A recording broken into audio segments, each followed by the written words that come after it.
പാതിവില തട്ടിപ്പിൽ ബി.ജെ.പി. നേതാവ് എൻ രാധാകൃഷ്ണനെതിരെ പോലീസിൽ പരാതി.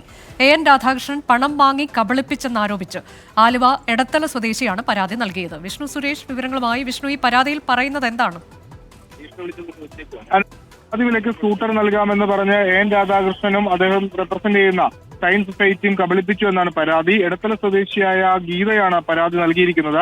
ഈ പരാതിയുമായി ബന്ധപ്പെട്ട് അതായത് മാർച്ച് 10-ാം തീയതി കഴിഞ്ഞ വർഷമാണ് പണം കൈമാറിയത്. പക്ഷേ ഇതുവരെ സ്കൂട്ടർ ലഭിച്ചിട്ടില്ല. ഈ ഒരു പശ്ചാത്തലത്തിലാണ് പരാതി നൽകുന്നത്. ഫോൺ വിളിച്ചിട്ട് പോലും എൻ രാധാകൃഷ്ണൻ ഫോൺ എടുക്കാൻ തയ്യാറാകുന്നില്ല അടക്കമുള്ള കാര്യങ്ങൾ ഈ പരാതിയിൽ ചൂണ്ടിക്കാണിക്കുന്നുണ്ട്. പരാതിക്കാരി ഇതുമായി ശക്തമായി മുന്നോട്ട് പോകാനാണ് തീരുമാനമെങ്കിൽ പോലീസിന് കേസെടുക്കേണ്ടി വരും. അതാണ് അടുത്ത ഘട്ട നടപടി. പക്ഷേ നിലവിൽ അതുമായി ബന്ധപ്പെട്ടുള്ള സംസാരങ്ങളൊക്കെ നടക്കുകയാണ്. FIR രജിസ്റ്റർ ചെയ്യണമോ എന്ന കാര്യത്തിൽ തീരുമാനത്തിലേക്ക് ഇനിയും എത്തിയിട്ടില്ല. അനുജ, പാതിവില തട്ടിപ്പിലാണ് ബി.ജെ.പി. നേതാവ് എൻ രാധാകൃഷ്ണനെതിരെ പോലീസിൽ പരാതി ലഭിച്ചത്. പണം വാങ്ങി കബളിപ്പിച്ചു എന്നാരോപിച്ച് ആലുവ എടത്തല സ്വദേശി ഗീതയാണ് പരാതി നൽകിയിട്ടുള്ളത്. ഫോണിൽ വിളിച്ചിട്ടും അദ്ദേഹം പ്രതികരിക്കുന്നില്ല, ഫോൺ എടുക്കാൻ തയ്യാറാകുന്നില്ല എന്നതടക്കം ഈ പരാതിയിൽ ഉൾപ്പെടുത്തിയിട്ടുണ്ട്.